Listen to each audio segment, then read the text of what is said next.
Hi everyone, today my partner and I are going to review an informative TED talk by Greg Lukianoff titled Let's Get Real About Free Speech. To start with a general description, Greg is an attorney and author who discusses the current state of free speech in society. The purpose of his informative speech is to explain why we should value hearing different opinions even we disagree with them. The one that trying to silence others, what he called freedom from speech, actually make our society weaker. Okay, now I will analyze the first two non-verbal aspects of this presentation. Alright, for the first, let's talk about the eye contact. Greg does an excellent job of maintaining the direct eye contact with the all audience. He doesn't just stare at one spot like only the left side or the right side. Okay, he expand his gaze across the entire room. So this makes him look very confident and trustworthy. Because he is not constantly looking down at their nod, the audience feel like he is talking to them, not just at them. This makes his complex message much more engaging. Alright, for the second is his use of gesture. Greg uses his hand very effectively to emphasize his point.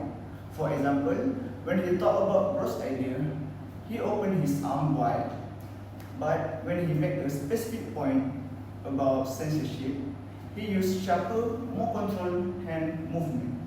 This gesture helps the audience visualize his argument and keep the energy of speech high. Okay, now I will pass this over to my partner to discuss about appearance and volume. Thank you. Moving on the third non-verbal aspect, which is his appearance. So in this video, Greg Lukianoff chose a business casual look, wearing a blazer but not ties. This is a smart choice for a TED talk.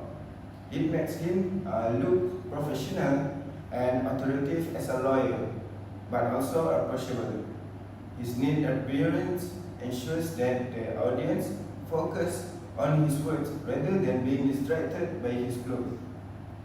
It fits the serious yet conversational tone of his speech perfectly.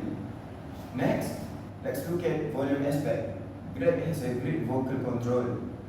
He speaks loudly and clearly enough for the entire hall to hear him, but he also varies volume for emphasis. When he shared a serious warning about the future of the speech, his volume becomes more firm and steady. He doesn't shout, but his voice has a weight to it that commands attention. So this variety prevents the speech from sounding like a boring lecture. To conclude, Greg Lukianoff's presentation is a great example of effective public speaking. His combination of strong eye contact, purposeful gesture, professional appearance, and controlled volume make his argument very persuasive. Our general recommendation for anyone watching this is to pay attention to how Greg stays calm while discussing a controversial topic. If you are giving a speech, try to mirror his balance of passion and professional body language. Alright, that's all from us. Thank you for listening.